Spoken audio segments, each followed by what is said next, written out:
welcome to the Heart of Giving. We're so glad that you're with us and that you're with us almost every week. And you'll know when we talk to the people today that there are so many nonprofits in this community dealing with so many things, and we've covered a lot of them. But there are nonprofits with the arts. We have groups in town that are professional, but they have a nonprofit part of their group where they reach out into the community and let the children and the adults and the seniors know that they are there and teach them many, many, many new things. And today, for our first arts group, we have the International City Theater, which has been with us for many, many years, and the executive director, artistic director, management director, the whole schmear, I think, is with Karen Desai. And Karen, you and I have been friends for so many years. I've been so proud of what you and, of course, the director, the first director, Sachin Desai, have done for our community. It's just added such a dimension to our lives. And so welcome to you. Thank you, Beverly. Yeah. And you've been an instrumental part of that because you were in there from the beginning. Yeah, well, that's a long time ago, too. But anyway, we're so pleased that you're with us. And, you know, in just doing some background reading about the things that you're doing outside of the performances, which are 5 a year, and the seasons coming up, I know, and maybe you'll mention that. But the things that you do for the community as a part of giving to the community of the professional skills that a theater brings. I mean, some of these children have never seen any live theater. That's They've correct. only seen television. So tell us what you're doing in the community that is just enhancing their lives. A lot. But first let me say that if we weren't there as a professional regional theater company in the city, none of this would be possible because it's a byproduct of having a major theater in the city. Yes. And we do 6 education programs, and they reach every demographic from 4 to 104. And the need is great, as you can imagine. Oh, yes. And we have a strong commitment and passion for education, and that's how we were founded as well. And it's vital not only for our community, it's vital for our nation. And we have a program, one of our most popular programs is our Performing Arts Classroom Teaching Program for 3rd graders.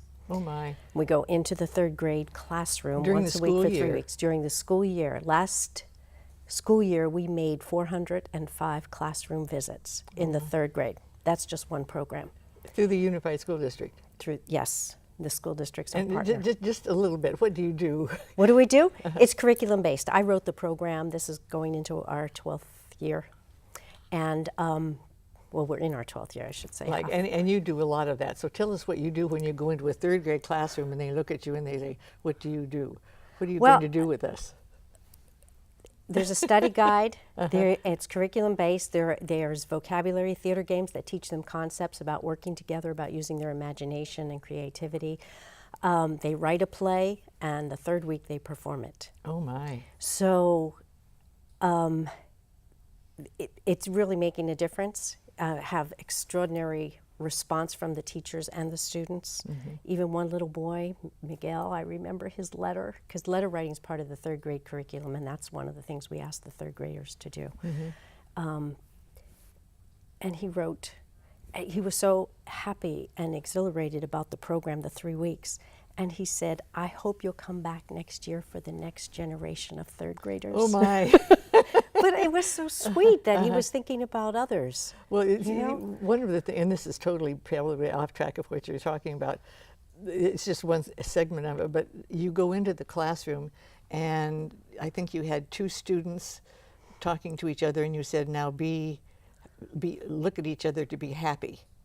And then look at you, I mean, you were training them what actors do. What actors do and how emotions affect what you do and how you do it. And you know that for yourself. I mean, if you're doing dishes and you're happy, you might be singing, but if you're doing dishes and you're not handling the dishes as carefully as you should, maybe. You know, just things like that. How and it's just a part of what we do naturally. But when you're teaching acting, you're teaching them really some of the things you do naturally and making them more aware of it. That's great. No matter what age they are. So that's one program. That's one program. And on the other end of the spectrum is our senior program for low-income seniors. And I developed that program many years ago. And that's because I was doing some research and reading about what the arts do for seniors, and theater especially, because it's an opportunity for them to get out of their four walls. It's low-income seniors. And it engages them mentally and socially, two very vital things, because it not only adds to their quality of life, but research shows it adds to their longevity. And we have a growing senior population, and that's really... And what do you do with them? We have buses that pick them up from their homes, the HUD housing facilities, and bring them to the theater, reduced price tickets, and they don't pay for anything, because we're talking low income. And then we have post-show talkbacks with the actors where they can participate, and we have surveys we ask them to complete because that's how we can, you know, keep track of, you know, an evaluation process of how we're doing and what needs to be adjusted or whatever. And then we take them back home. You know, the thing that I've always loved about ICT is that you bring up an idea or an occasion or a theory, and you thought, I've never thought of that before, or, oh, I've been feeling that way, or, you know, I mean, you bring out people's emotions, and I'm sure that with the seniors, you know, that you just delve into years and years of their background and make them think a little more. Make them think a little more, but also we're learning from each other. I mean, some of the talkbacks, I remember a show we were doing about, it took place in Russia, 1930s, and this woman in the audience, a senior woman, of course, was talking about that era when she was in college. And I'm thinking, my God, that was the Depression, you know? And that her family obviously valued education and could afford to send her, but also sending a woman at that time.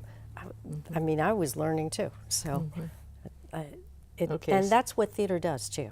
I mean, theater does help support a more educated and more harmonious society. Absolutely. Because we're touching on issues, we're touching on people who might be different, and all of a sudden you're creating empathy and a better understanding of how much we have in common in the human condition. That's great. So we've talked about two, the seniors and in classroom. In but classroom. Now you've got a summer program. Summer conservatory training young people, 7 through 15 for 5 weeks. Singing, dancing, acting. We don't choose a show because when you choose a show, then you have leads and supporting roles, and we treat them all the same. And they write their own play. We'll choose music from Broadway musicals, and of course, to support whatever theme the teachers might focus on. And then the kids with the Like acting how many teacher. students do you have usually? Usually about 30. And this is students in the community that would like to know more about theater. That want more training, or already have some, or we don't audition anyone. We'll take anyone. Are there children there that have never done anything Absolutely. like this before? Yes, and we have some children that are on scholarship, of course. You know, but yes, and it doesn't matter. You know, children are You work with amazing them for anyway. how long? 5 weeks, Monday through Thursday. And then you have 16 hours a a week. performance that they do at the end. At the theater, yes. At the theater. At the theater, and they're, you know, it's so wonderful. You walk in the first day and everybody's kind of reserved in this way. Oh, yes. But by that performance time, they're like best friends. And professionals. Yes, and it's also interesting because we're working with a wide group, even though they're broken into different groups for classes and things. But the show is all of them and how they all help each other. And it's nice to see. I can remember, and this was several years ago, coming to the summer thing, and there was a little boy, couldn't have been more than 9 years old, and somebody told me, you were Sasheen, that he'd never done anything like this before, and he was just into it. I mean, I couldn't keep my eyes off of him because he was so into it, and he'd learned, Innate talent, and he learned that, yeah. and didn't even know he had it, probably. No. Never had a chance to express it. Yeah. It's so important because, they're also learning self-esteem and how to present themselves. Sure. They're learning skills, and this is really important. They're learning skills that are going to carry them into any field they go. Absolutely. And all these programs we do in education, it's not that we're just trying to, create future artists, because what we're doing is really creating creative thinkers. Yes. And we need that no matter whether they want to be scientists or researchers, entrepreneurs, inventors. It's really talking about the future of our country and how we're going to compete in the world. Because my husband and I have done some travels in many third world countries because of his photography that he's doing right now. And to see these countries that incorporate the arts in their schools and that focus on education, and it's like, oh my God, we need to do more of that in our country. Well, I think that ICT is certainly doing a great deal for our community, as well as having performances that are professional, that are so exciting. And Sachin Desai started this program how many years ago? 30. 30 years ago. We're celebrating our 30th anniversary. We open our gala opening February 20th with End of the Rainbow, Judy Garland's Life and Music. That's great. That's great. Well, I know you have other programs, because the list was much longer than the 3 or 4 we talked about. But our time is up. Oh, okay. So we can't do anymore. I right. thank you so much, Karen, Thank you, for Beverly. coming. Yes, it's wonderful to have you Appreciate your with support. us. You Appreciate bet. your long history. Thank you. We'll be right back. Welcome back. In the last segment, we had the performing arts. Right now, we have the musical arts of our community. And we know about the Long Beach Symphony, but I bet you really don't know the things that they do in the community to enhance the lives of the children and the adults outside of their wonderful performances. And today we have the board president, Irving Miller, and we have the executive director, Kelly Ruggiero. Did I say that right? You did. Oh, I've been practicing. Brava. Okay. And Kelly, how long have you been the director? I've been the proud executive director for over 1.5 years now. Wow. Now that's not very long, but it's been very successful 1.5 years, hasn't it? It's not very long. I've lived in Long Beach 25 years, but I've never worked in Long Beach. I've been traveling the 405 freeway, working for different orchestras. I'm so happy to be home. That's wonderful. Very good. It's very fulfilling. Well, the Symphony has been part of our community for so many years, and the last 2 conductors have just been part of the community. Enrique and then Joanne. she was wonderful. And they have added a personality as well as a musical conductor. But I know you're looking around now because it's the last one just left. But things they don't know about, the community doesn't know about all of the other things that you do other than just the performances in the Terrace Theater. So tell us about what you do outside of the Terrace. Well, it's in the Terrace Theater too, but right. But we do the 6 classical concerts at the Terrace and the 5 pops concerts in the arena. We do a whole chamber music series in the community, which are free concerts. And we're very proud of our long-standing education programs. We serve over 24,000 children every single year, and we have for decades. Is that right? Now the thing impressive. that just blows my mind, because I've been there several times, is when you bring them in on buses all on one day, and they're all lined up in front of the Terrace Theater, and you see thousands of standing in direct lines, so this line goes, then this line goes, then this line goes. I mean, it's a science in addition to an art. So tell us really is. How did you do this? With a huge group of volunteers. We're celebrating our 80th anniversary, and you don't get to be that old without such a great group of volunteers. Well, some of them help would be sustain very you. old if they were hanging around very long. They're not all 80. Yeah. But we do bring in 6,000 children a day. So 3,000 children are in the concert hall hall watching a 45-minute concert, and another 3,000 are lined up and ready to go in 20 minutes later. So it's 6,000 children a day. Over 2 days, it's 12,000 kids. You know, it's fascinating because you look at our audience today, whether it's at Classics or at the Pops, and many of the people that are our patrons today were children and went to these concerts for young people, of course. Oh, wow. 25, 30 years. Yeah, sure. of course that would So be. they are now patrons, and some of their love of classical music and Pops music was that cultivated seed through was our planted on that educational day. programs, certainly. Wow. And so you do that once a year? We do With the those. 6,000? Yeah, we do those at the end of January. So it's 12,000 kids during those 2 days, and then we serve another 13,000 throughout the year through ensembles in the schools. Every second and third grader hears us every single year, and every fourth and fifth grader comes to the terrace every year. So those are just a few of the programs we do, and we spend about $250,000 on education. So it's a big part of our mission. Well, you know, the fact that these children who probably aren't even aware that there is a terrace theater, you know, get inside and see something that and hear something that is totally alien to their everyday existence is such an eye-opener. And they're watching the kids, they're mesmerized. You know. Yeah. And they participate.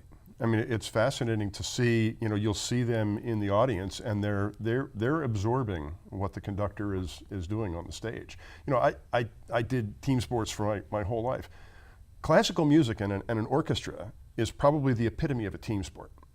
If you watch the coordination from the playing conductor, together. it's fascinating to see the organization that goes into a concert, whether it's Pops or classical. It's quite fascinating. I think I could talk about that one experience all day, just because I loved it so, loved seeing it and being actually a part of it for a while. Now, and the ensemble, so you take a small group of musicians and they go to the second and First- third. second So and every third. single elementary school in Long Beach Unified receives an ensemble, whether it's percussion, string, Every year? every single year. Percussion group, a string group, a woodwind, or a brass group. We're always rotating different groups through the different schools. And all the musicians know this is expected of them. They love it. This is for many of our musicians. Music education is also their passion. So we don't have to do any arm twisting with our group. They're very passionately committed to music education. Okay, so you have the in-theater concerts, you have the ensemble groups, you have others too. What? We do performances for in the Miller Children's Hospital for the children who are in the hospital, the cancer ward or the surgery ward, and for their families and parents while they're waiting in the lobbies. So that one, when you go, you drive away usually very moved by And that's what a small you've seen. ensemble. Those are small groups, 1 or 2 musicians. So we do that throughout the spring. And then in the summer, we have the instrument petting zoo in all the libraries in Long Beach. And that's where we bring in all the different instruments. Oh, pet the... Yeah. Finally, I got it. Instrument petting. You bring in the different instruments, and again, our great group of volunteers brings in all the children from the library, and they actually get to pluck and blow and have fun, hands-on, playing all the different instruments. It's a lot of fun, and of course, these are all free to the community. That's marvelous. You know, we're a blessed organization right now. I mean, we've really had a tremendous last year, but we've got some magnificent major sponsors, corporate and foundations, that fund a good portion of these educational programs. But it still requires a lot more. We've got some very good local organizations. Well, they donate not just because of the kids, it is because of the kids, but because the musicians and the symphony is part of the community, and the individuals become part of the community. So if they work as hard, then the volunteers that fund and that spend their time want to help. You know, I've always said that the sign of a vibrant community, a vibrant culture, is the classical symphony, the museums. What can we offer our citizens to enhance their lives? And that's what a vibrant community is: a strong symphony, a strong museum system, good library system, great schools, and Symphony's part of that, and we're proud to be part of that. Well, you know, many times people, especially donors, just think they're helping the performances for the audiences, and they buy tickets and all of this. They don't realize how much they get for their money with changing the life of a child that becomes a part of the paying when they get older. So all of these things, you know, the arts are so important in our community, and to have them as part of the community and not just there to perform for audiences that are paying audiences, but people that have never been in the theater before, people that have never held a violin before. It's just a marvelous experience. I think one of the challenges of running an orchestra is that it's very expensive to produce live music or live arts, but live music with a full union professional orchestra, and you know, venues that are world class, that are worthy of this orchestra. You bring in world class guest artists and conductors. It's expensive, and each ticket price only covers 40%. So we have to raise the additional 60% for you to come to our concerts, and that's, you know, that's what we do. But it's also going for the things in the community. Absolutely. Big time. Yeah, Right. yeah. Absolutely. Did I leave anything out of your extension into the community? I remembered about the petting instruments. The ensembles. We've got a wonderful series called Sounds and Spaces, which we actually take an ensemble, a chamber music type group, to different venues within the community, predominantly to feature the architectural value of some of our older buildings and our older monuments in the city of Long Beach. So I don't know, we did what, 4 last year? Anywhere between, is that for seniors? No, it's to everybody. the public. It's open. Yeah, I guess when you say public buildings, I'm thinking, well, I can do that. I shouldn't say that. I should say buildings of architectural significance. Okay, very good. Rather than old Well, buildings. they probably are older. Of those that are notable architecturally. We did one at the Old Madison a year or 2 ago, and it was fascinating. F&M Bank. We performed in F&M Bank, at the Ranchos. We even performed in El Dorado Park. Sometimes we'll bring the petting zoo, and so adults and children alike will be able to perform. And so we really try and reach all areas of Long Beach and get into the aspects of the community to make sure that we're bringing music to all people in our town. Well, you're the executive director, and you got your hands full, but what does a board member do, Irv? Well, the board is responsible for the direction of the organization. We've got a very healthy board. There are 38 members. We've had a terrific year. We've added and rotated about 18 new members in the last probably 18 to 24 months. We're thrilled. We just you got a good one here. We got her, and we she knows everything more than you do. And we got her hooked on a 3-year contract. So we're happy about that for the next several years. She's certainly not only a resident, but she's going to be very active in Long Beach. And the board is responsible for the direction and for fundraising. I mean, we are basically the backbone of the organization to going out and raising some money. Well, I thank both of you for being here. This has been enlightening and exciting to know wonderful things that are happening in music for our students and for our people. So you're really part of the city. When it says Long Beach Symphony, it's just not going to the theater, it's being part of our lives. Oh, thank you. Thank you for the opportunity to be here this morning. You bet. Thanks. And thank you very much for watching. This has been an exciting program today, and I'm so glad that we're going into the arts and some of the other areas of the community that offer something to people in addition to what their major goal is. Thank you very much for watching, and we'll see you next time.